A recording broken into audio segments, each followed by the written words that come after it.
It was supposed to be my night, my 29th birthday, a rare moment when my family, parents, brother Ethan, his wife, and a handful of cousins gathered at a restaurant I'd chosen and paid for.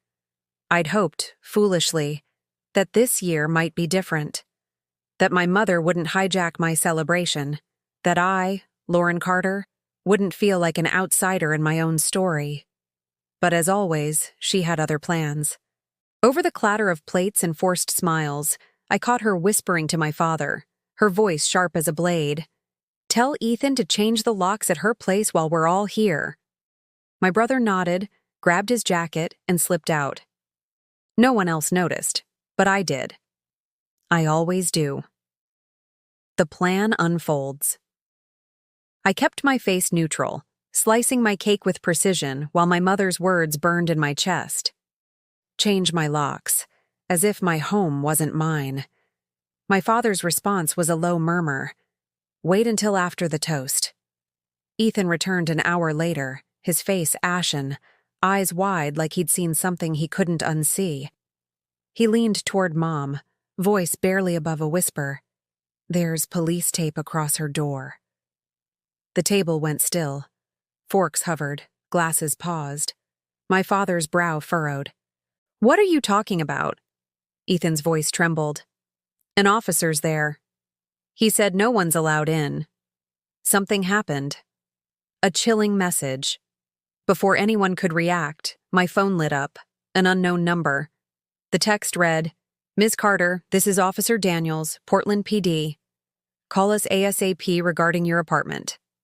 The air in the restaurant turned heavy, like a storm about to break. I stood, my chair scraping the floor, and grabbed my purse. My mother's voice wavered. "Lauren, what's going on?" I didn't answer. Outside, the night was sharp, the air biting at my skin. My hands shook as I gripped my keys, but my mind was clear. Something was wrong. Very wrong. The scene at my apartment.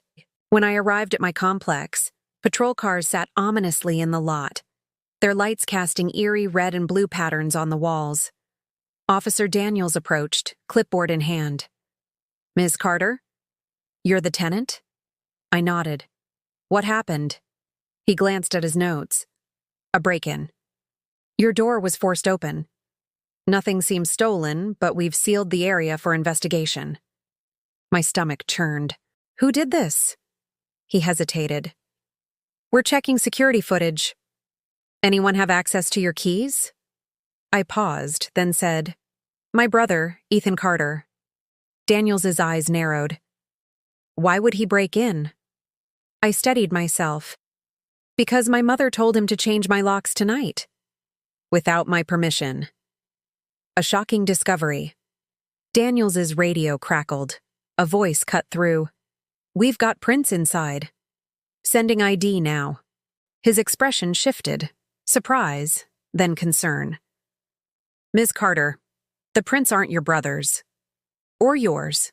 He showed me his tablet. "They belong to Marcus Reed, your landlord's nephew." My breath caught. Marcus handled repairs for the building. Why would he break in? Daniels gestured toward my door, now ajar, the lock mangled. Inside, my apartment looked untouched, except for the photos. Every picture of me and my daughter, Emma, was turned face down. On the coffee table sat an envelope. Daniels nodded. "That was left on your chair." I opened it, hands trembling. Inside, a printed note. "The truth always comes back. Tell your mother." My heart raced. This wasn't a random break-in. This was personal. A mother's betrayal. The next morning, my phone showed 4 missed calls. 3 from my mother, 1 from Daniels. His voicemail was calm but firm. "Ms. Carter, we traced a payment to Marcus Reed from an account in your mother's name. Looks like she hired him." I froze. My mother had orchestrated this. I called Daniels back. "You're certain?" "Yes," he said. The payment was labeled maintenance, but the timing in that note suggests otherwise. "She may have been after something in your apartment." I laughed, bitter. What could she possibly want? Then it hit me, the box in my closet. Old files labeled family records I'd found while organizing. Inside were contracts, property titles, and bank statements, some in my name, none of which I'd signed. Confronting the past. At the police station, Daniels laid out the evidence. Photos of the note, the broken lock, and the bank transfer. "Do you want to press charges?" he asked. I hesitated. The word mother still carried weight, but the woman it referred to felt like a stranger. "Not yet," I said. "I need to know what she's hiding." That evening, I texted her, "Dinner at my place. 7th hours. No excuses." Her reply was instant. "I'll be there. You deserve answers." At 7 house she arrived, her presence as polished and commanding as ever. "You shouldn't have gone to the police," she said, stepping inside. "You shouldn't have sent someone to break into my home," I shot back. She sat, her posture rigid.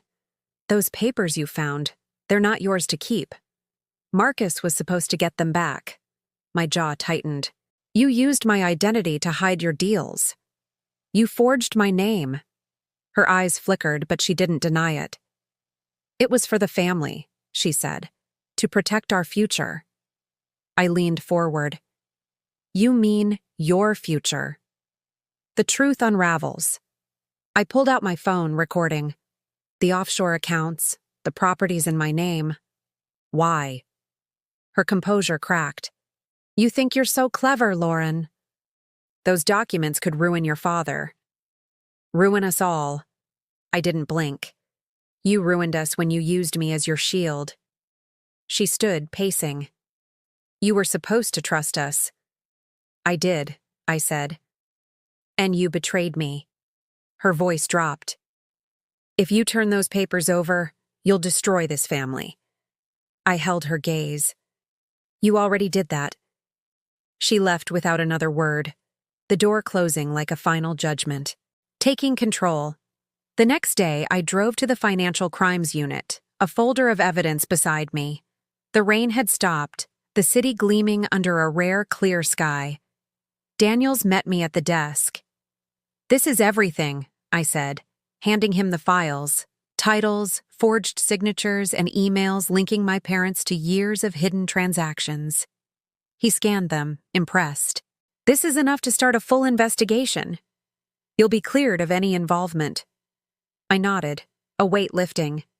"Good. I'm done carrying their lies." A new beginning. That afternoon, I picked up Emma from her doctor's visit. She ran to me, waving a sticker.